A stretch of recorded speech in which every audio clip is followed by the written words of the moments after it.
Welcome to Fly on the Wall podcast. I'm your host, Chris Sonkson, CEO and founder of Church Boom. Here you get to sit in on a live coaching session as I coach pastors through the ministry challenges we all face. If you find this podcast helpful, please make sure to like, subscribe, and share. Hey everyone, thanks so much for joining today's podcast. We're talking with my good friend, Pastor Steve, and we're talking about getting the right people in the right place. And that's such an important part of ministry, getting people in the right position, in the right place in ministry. Otherwise, they'll experience burnout, and you'll experience people kind of going through ministry and starting and quitting, and we're going to figure out how to do that together in today's podcast. Also, want to remind you to check out churchboom.org. If you are a pastor, one of the most important things you can do is belong to a tribe, a group of pastors that are all moving in the same direction. That's why we created Church Boom Network, a place where monthly you get on a Zoom call with other pastors that are like-minded, you grow together, develop together. We get together 1 to 2 times a year live. We all fly in and we hang out together. It is an amazing network, Church Boom Network. You can find it at churchboom.org. It actually doesn't cost anything. It's absolutely free. All you have to do is help us rescue churches, and we'll explain that on the website. But I encourage you, if you belong to a denomination, or you don't belong to a denomination, but you don't in your heart feel like, man, I don't have a tribe, a group of guys that we're running together. That's what Church Boom Network is all about. So check out Church Boom Network on our website, churchboom.org. But let's jump into today's conversation. Man, how can I serve you today? What's on your mind? What's on your heart?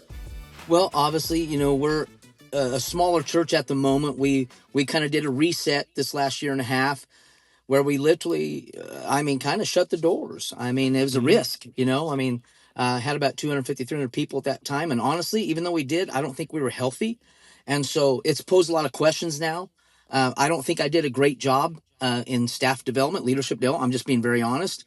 Had great dreams, great visions, but I just don't think I did a really good job. And so when I met you and learned about this, I was so excited because I really believe that I do have the dream and the vision, but I think I lack some elements. Yeah. And listening to you talking to you has been a great blessing and you watching the videos on Church Boom, we've been sharing them with the church. It's been helpful to us, really serious, helpful stuff. So for me, there's maybe some basic stuff that may seem too basic for some, but are very important to me. And one of the first ones I think about is we're in the process of developing staff right now and to have some good people, but we're in the very small process. So I'm keeping people motivated, is a little bit challenging. I can't give anyone a salary right now, I try my best, but I don't know if what I'm doing is right. So I was just kind of wondering if you can give me some thoughts on ways to motivate people that aren't being salaried, that aren't being paid, they're volunteering. And does that make sense? Is that a good question, I hope? Yep. Well, no, it's fine. The question, any question is good if it helps you. Are you talking about developing the staff or just keeping them motivated, or both? Well, the next one would be my next question had to do with development.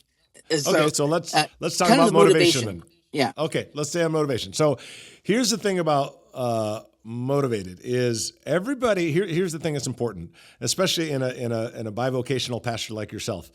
Everybody wants to get paid, and for instance, if I work for a guy painting, he paints houses, and I work for him all week long. And he says, "Oh man, I didn't bring the check today." Okay, if he pulls that same thing again next week, I don't want to work with him anymore because he didn't pay me. Obviously, in the church world, in volunteer staff, volunteer leaders, our pay isn't money. Our pay is fruit. And what happens is our job as leaders to make sure that we're paying our team members fruit. Now, what is fruit? It's showing that lives are being changed, that people are coming to Christ, that good things are happening, that people are being delivered, or whatever it is that's going on in the ministry. We're showing them the fruit. I think that often when you have volunteer staff, volunteer kind of high-level leaders, what we do is we make the mistake and assume that they know what we know, that they have heard the same stories that we heard.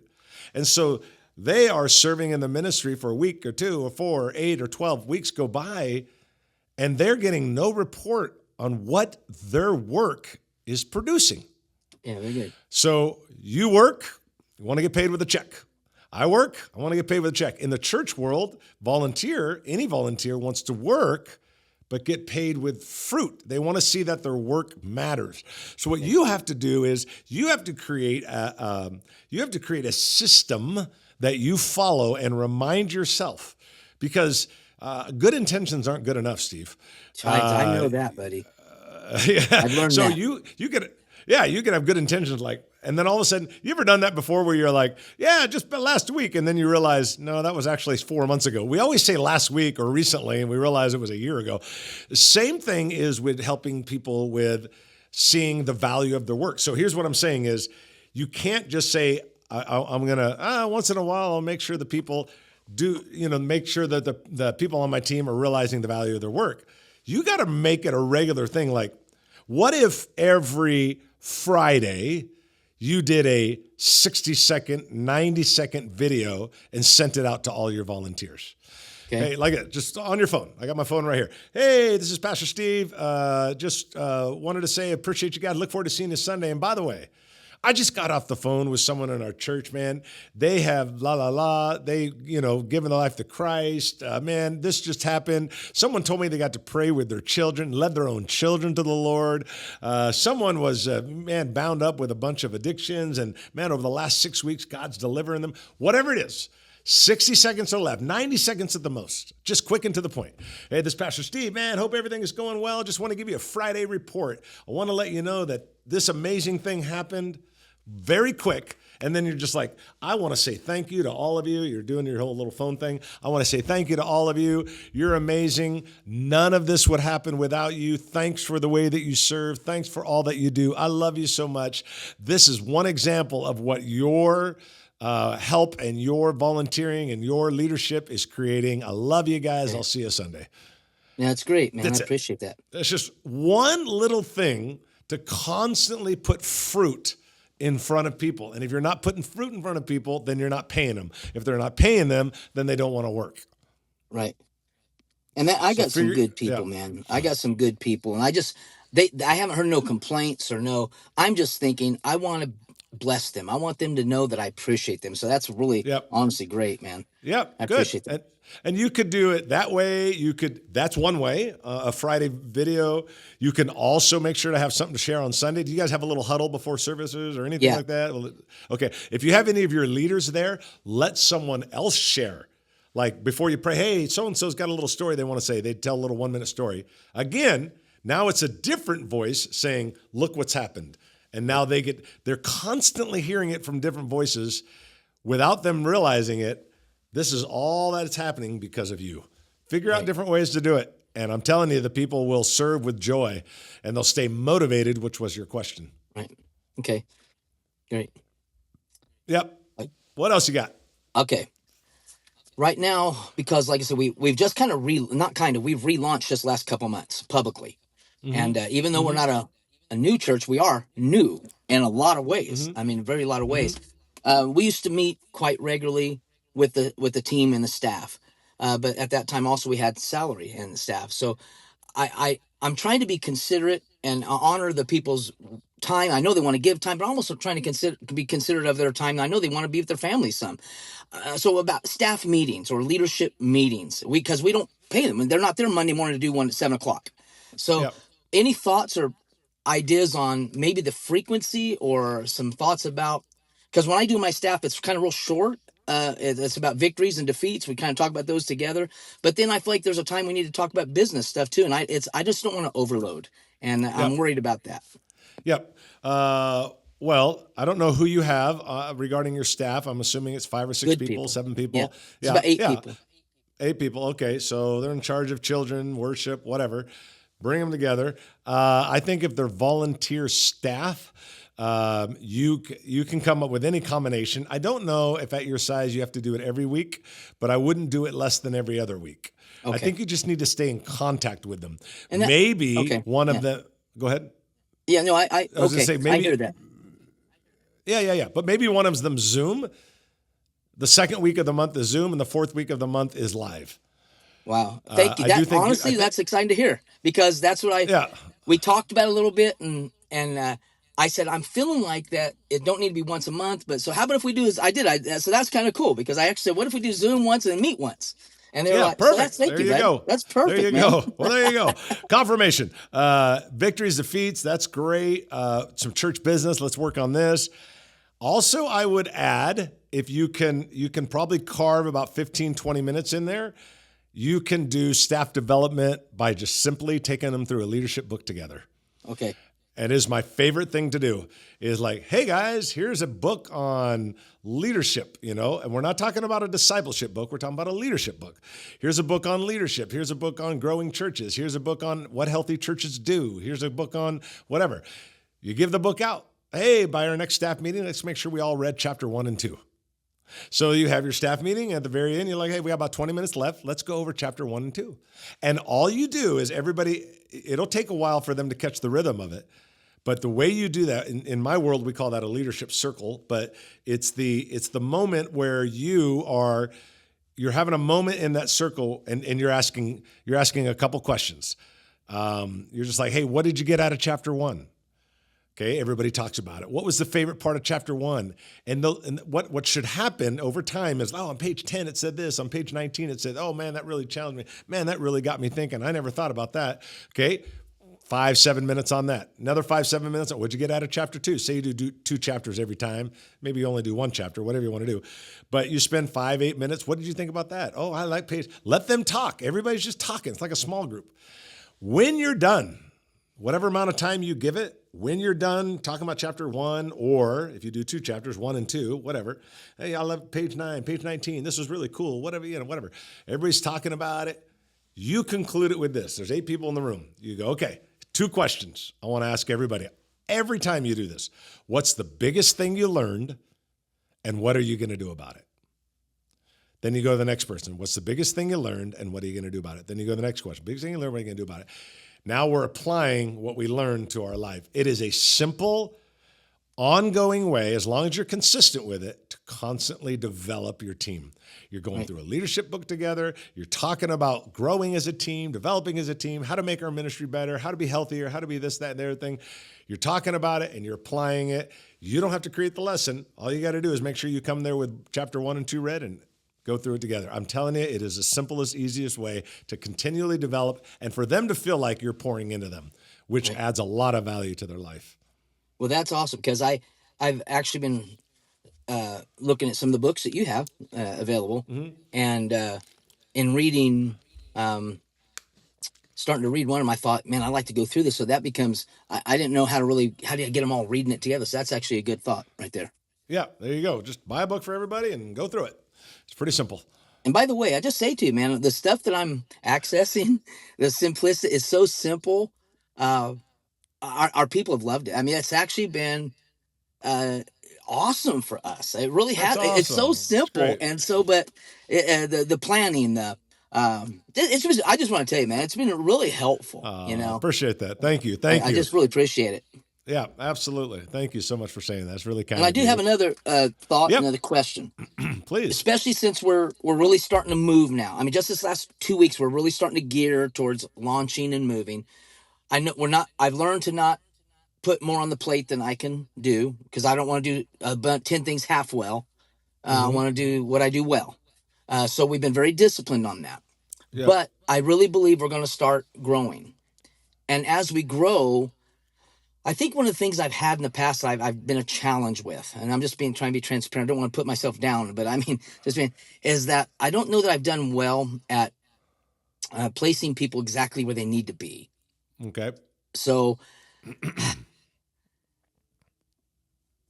I guess it's development. Look, is there some help you can give me, some guidance on, some thoughts on, like, for instance, I know if you're obviously don't work with children, don't put them with children, but how to learn as you're learning these leadership, you realize, wow, they're not doing great there. Maybe they do great. Any thoughts or help on that? Yeah, absolutely. Would you say, well, let me follow up with a question. Would you say it is more often you're putting them in the wrong position or more often that you're putting a leader, let me rephrase that. Is it more often that you're putting the person in the wrong position, or is it more often that you're putting a person in a leadership position that really isn't a leader? Yeah, I've done that. That was probably more my problem in the past, and I won't do. Yep. I really have determined not to do that because this is this was a challenge for me, Pastor.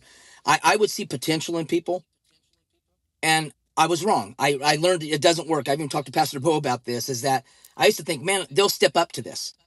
Well, what I Yeah. learned is they don't. They Right. don't really step up to it. And so that's Yep. kind of where my questions come from. I don't want to, even though they have potential, I want to put people in the right place that's beneficial for them, even though they may think it's beneficial to be somewhere else. I don't know how to how to necessarily recognize and develop and implement that. I didn't know if there was some. Right. I mean, I hope that's not a confusing question, man. No, it's not. So, no, it's not at all. I just wanted to get clear. And I think it's a little bit of both, it sounds like. Sometimes I put people in the wrong position, and sometimes I put people in position that maybe they're not leaders. I do see that a lot, Steve, that of the backside of that statement is that I see guys that, and they admit it, they're like, man, I put this person in a position of leadership. They're not doing a good job. And then I'll ask them, are they really a leader? Did you just put a person in there because they were faithful? Or did you put the person in there because they're an actual leader? Which Faithful's is a challenge great. when you have a small group, as you know. It It's is. a challenge. It is. Oh, I know. I know. I get it. But that's a mistake that we make. Sometimes we put people into a position. It's like they're not a leader. And now that they're not a leader, they're frustrated. You're frustrated. Now you might have to get them out of that leadership position, which is going to upset them. So now you got a whole nother problem because we did that. Or sometimes it's in the position. So let's talk about the position. One of the biggest things is I'll just talk about this part of it, and then there's a second part. First part is just passion. What are they passionate about? People don't burn out in their strengths. People burn out in their weaknesses. And so where are they most passionate about? What is natural for them? What's their natural strength? What is the thing that they enjoy the most? Okay. That is one part of it. Okay. Are they passionate? Do they have that natural drive for it? The other part of that is the natural leadership part. Someone might have a passion for children or whatever, I don't know, next generation, but it's like, man, they've got no leadership skill whatsoever. None. Yeah. And so they have passion, but they're passionate without leadership skills. And now we put them into a position and we end up with a problem. The one thing that I do, here's the one thing I'll explain it real quick. And I've done this a couple of times, and you might have heard this on the podcast, but I do a thing called task, project, position. Task is what is, let's say that I don't know, let's say I'm a children's pastor and I want to raise up a leader. I'm a good sized church. I'm a children's pastor. I want to raise up a really strong leader. And I look at someone that I think is really strong. If I want to give them, without telling them, a task. Okay. Now just stay with me. Okay. So say, Susie, I'm going to give you this task. The task is that we're having a children's workers picnic. Whatever. I don't know. So you got to get the barbecue and you got to reserve a bounce house. And she's like, okay, I checked with her a week or two before. She's got the barbecue. She got the bounce house. I know she can do a task. Now watch this. Task. The next one was project. Project includes the use of people. So now it's, Susie, we're going to do a children's workers picnic. Okay.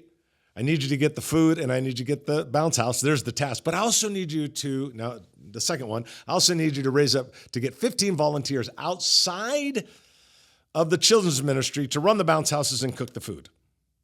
I checked with her 2 weeks before. She's got the food, she's got the bounce house, but she doesn't have the 15 people. She's like, I tried, I can't get anybody. No one wants to sign up. I got my husband to help me. Okay, that tells me she's really good at tasks, but she can't rally people. She can't get people on a team. Now, if she tells me, hey, I got the food, I got the bounce house, and I got 15 people, that tells me she can do the task, but she can rally people. And she's got it. She knows how to rally people. She knows how to get people on the right team. That tells me, now we go to the third part, that tells me she has potential for a position. But what we do, now watch this. Task, project, position. We honor people for the task, skip project, and go right to position. Did you catch that? Right. Yeah. Yeah. We skip. Yeah. So it's like, oh, Sister Susie's faithful. Sister Susie got the food there. Sister Susie got the bounce house there. Let's make her a leader. She's not a leader because she didn't show in the project that she could rally people. And you have to figure out a way that works for you. Not only do I think people need to be passionate, but you got to ask the question, passionate in an area, otherwise you put them in the wrong area. But they also got to ask the question, can they actually lead? Can they get people on their side? I always say there's likable, capable, gravitational. Someone's likable. People like Susie. She's capable. She knows about children's ministry. She knows how to get food and a bounce house. But is she gravitational? Can she get people on her team? That's what you got to ask. So it's two sides. Am I putting in the person in the right spot? Passion. And are they actually really a leader, or am I setting them up for failure? Right. Okay. And that, I think that second part is most difficult. Now, smaller the church, the more difficult that becomes. I realize that. And I realize sometimes you're choosing the lesser of two, I don't say evils, but you know what I mean. Like, no, I know what you mean. This one's a little bit better than this one, but they're both not that good. And so that gets a little difficult. I realize that, and you got to navigate that. But keep in mind, Steve, that you got to find people that are passionate about that area, but you got to find people that they know how to make things happen. And honestly, I'd rather have 4 staff members that just know how to make it happen than 8 staff members that they don't ever seem to make things happen. I'd rather have 4 stallions that run than 8 horses that stand in the lane and do nothing, right, or do very little, or I got to push them, or I got to motivate them. I got to keep them going. I'd rather have 4 or 5 that are just killing it for me. Right. You'll get a lot more done that way. Tied to that, I've had a thought, which I didn't do this in the past, but about, because I'm at the beginning stages, maybe whenever someone's invited to come alongside and help in something, say, hey, why don't we do this for 2 or 3 months and let's see how it's going. I never did that in the past. It's like once they did it, it's like they were eternally doing it in their minds. Right. You know, so is that something you think that, I think it would be wise, but I don't know from experience, I've never done it. Since I've been doing this remake, I'm thinking, well, maybe I should let people know, hey, this isn't forever. Even if it's in the leadership position, my thought, let's just say 3-4 months and then see what it looks like. Is that any thoughts on that? I think that, yes, I do. I like that. I call it, you know the term beta testing. Okay. If there's a way, everything that you said, if there is a way to do that without, it might need to be, hey, let's go 3 months and then we'll talk about it. That's true. But there are some times when you can do that 3-month trial without them knowing it's a 3-month trial. And here's how. I just did it with a new employee.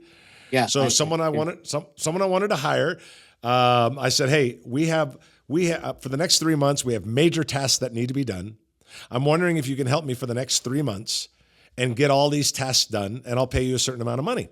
Now, it's a pay position. I get the difference. But the point is, you'll see what I'm saying is, at the end of 3 months, I either A, which I did, say, man, you did awesome. And by the way, how would you just like to join the team because you did so good? And they did. Or B, man, you did good for the last 3 months. Even if they didn't do that good, I'll be like, thanks so much. Here's your check. You did awesome. Their feelings aren't hurt. No tough conversation. They never even thought it was anything past 3 months. They just thought they were helping me during a window. I do that all the time. That way, at the end of the 3 months, I either invite them on the team or I say, thanks, man. That was a great 90 days. You crushed it. Here's your check. God bless you. No feelings are hurt. I'm not saying you can always do it that way, but when there's a chance to do it that way, that beta testing helps. Right.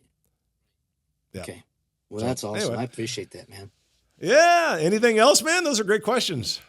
No, not. Those are most of the major ones that I think about the staff development and the book will help because like I said, I started reading a couple of your books. I made a mistake of starting a couple of them.